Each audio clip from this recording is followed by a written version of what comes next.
Good afternoon, students. Today we are going to start the lesson number 7. The name of the lesson is Moving Air. Highlights are wind and its properties, using of wind. तो हम इस chapter में air के बारे में पढ़ेंगे.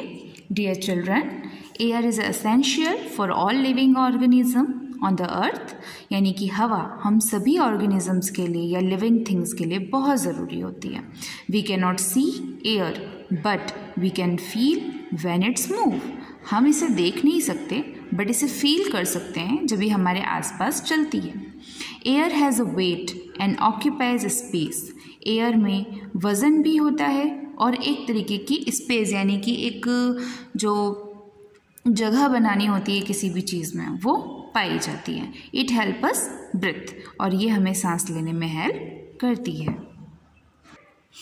First topic wind and it's property. Moving air is called wind. जो हवा चलती है, हवा क्या कभी कभी बिल्कुल धीमी हो जाती है, हमें समझ में भी नहीं आती कि हवा चल रही है, लेकिन जब अच्छी हवा चलती है, कपड़े सूखते हैं, हमें हवा फील होती है, एयर फील कर पाते हैं हम, उसे कहते हैं moving air is called wind. We can feel wind when it's blow around. हम हवा को महसूस करते हैं यानी कि विंड को महसूस करते हैं जब वो हमारे आसपास चलती है. Wind has 3 properties. उसकी 3 प्रॉपर्टीज़ हैं. Wind has direction. अब डायरेक्शन क्यों? डायरेक्शन का मतलब होता है दिशा. जब हवा चलती है तो वो किसी एक पर्याप्त दिशा से चलती है, या तो वो उत्तर से यानी कि ईस्ट, वेस्ट, नॉर्थ और साउथ, ये 4 डायरेक्शन होते हैं हमारे. ठीक है, तो जब भी हवा चलती है उसका एक डायरेक्शन होता है. अब उस डायरेक्शन को आप कैसे पहचानेंगे? Wind always move in one direction at a particular time. Wind हमेशा एक समय में एक डायरेक्शन से ही चलती है. You can understand it when you observe that direction in which the clothing hung to dry moves and the smoke coming out of the chimneys move. एक सिंपल सा एग्जाम्पल है ये जानने के लिए कि हवा कौन से डायरेक्शन से चल रही है. मान लीजिए आपके घर के बाहर कपड़े सूख रहे हैं. ठीक है, अब जब हवा तेज़ चलती है तो जिस तरह से हवा आती है कपड़े उसकी उल्टी दिशा में उड़ने लग जाते हैं. ठीक है, मान लो अगर हवा ईस्ट से यानी कि पूरब तरफ से आ रही है तो जो कपड़ों का डायरेक्शन है उड़ने का वो पीछे की तरफ यानी कि वेस्ट की तरफ जाएगा. तो ऐसे हम पता कर सकते हैं कि मूविंग एयर का डायरेक्शन कौन सा है. Wind has speed. स्पीड का मतलब होता है तेज़ी.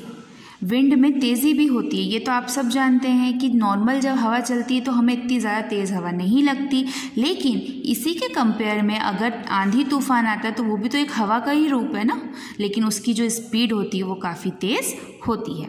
Speed is nothing but how fast an object move. The wind speed of wind varies in a different place in a different time.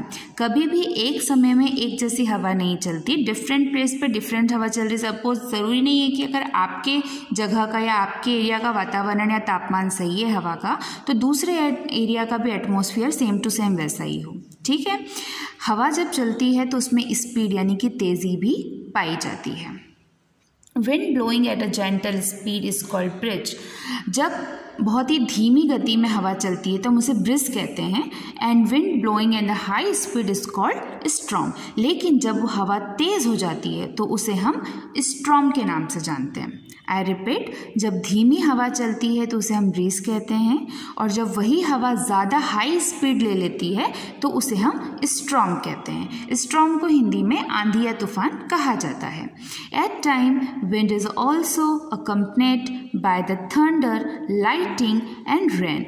कभी कभी जब ये हवा ज़्यादा तेज़ होती है, आप लोगों ने मोस्टली रेनी सीजन में देखा होगा, बरसात के समय में, कि काले बादल हो जाते हैं, बारिश होती है और बादलों में से लाइटिंग आती है और बिजली के कड़कड़ाने की आवाज़ भी आती है. ये सब क्यों होता है? क्योंकि मौसम ख़राब होता है और हवा अपनी गति से ज़्यादा तेज़ चलती है. Last property, wind has force. Wind में फोर्स यानी कि जोर भी होता है, जैसे स्पीड में तेजी का मतलब होता है, तो फोर्स यानी कि आप पे वजन भी पड़ता है। Forceful wind helps things move easily in the same. आप लोगों ने जब भी आंधी तूफान चलता है तो देखा होगा ना, बड़े बड़े खाली डब्बे या बड़े बड़े टीने जो रहते हैं, अगर हवा बहुत तेज़ होती तो वो टीने एक जगह से उड़ के दूसरी जगह पे जाकर गिर जाते हैं। यानी कि हवा अगर बहुत तेज़ होती है तो ऐसी ऑब्जेक्ट्स को वो उठा सकती है जिनका वज़न ज़्यादा नहीं होता। कपड़े वपड़े उड़ना तो ये बहुत ही कॉमन बात है, लेकिन टीने, कभी कभी तो प्लास्टिक के बड़े बड़े जो ड्रम्स वगैरह होते हैं वो भी एक जगह से दूसरी जगह पहुंच जाते हैं। ये सब कैसे होता है? विंड के फोर्स से होता है। और हमेशा जो विंड का फोर्स होता है वो अपोजिट डायरेक्शन में जाता है। ठीक है, सो हमने यहाँ पर क्या पढ़ा? Wind have a properties. पहला था स्पीड, दूसरा है डायरेक्शन, तीसरा है फोर्स। यानी कि there are 3 properties, speed, force और डायरेक्शन। इसके बाद सेकेंड टॉपिक है हमारा यूजेस ऑफ विंड, यानी कि हवा का यूज़ किन किन चीज़ों के लिए किया जाता है। So wind is very useful to us. हमारे लिए हवा यानी कि जो विंड होती है वो बहुत ज़्यादा यूज़फुल होती है। First is wind keeps us cool on a hot day. जब गर्मी का समय होता है तो जब ठंडी हवा चलती है तो हमें बहुत अच्छा लगता है ना। It also help us fly kites and dry wet clothes. पतंग को उड़ाने में और गीले कपड़ों को सुखाने में भी हवा हमारा बहुत ज़रूरी है हमारे लिए हवा। Second, wind help which an a sail boat sail on a sea and ocean.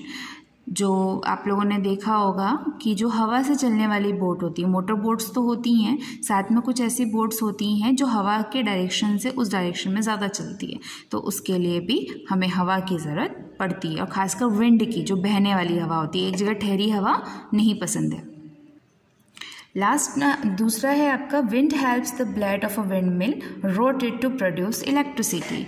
ये विंड मिल आप लोगों ने देखा होगा, अगर कभी आप देवास गए होंगे या देवास के आगे भोपाल के एरिया में गए होंगे तो देखा होगा आपने, देवास के टेकरी के आगे जो माउंटेन है, ऊंचे माउंटेन है, वहाँ पर इस टाइप के विंड मिल आपको देखने के लिए मिले होंगे।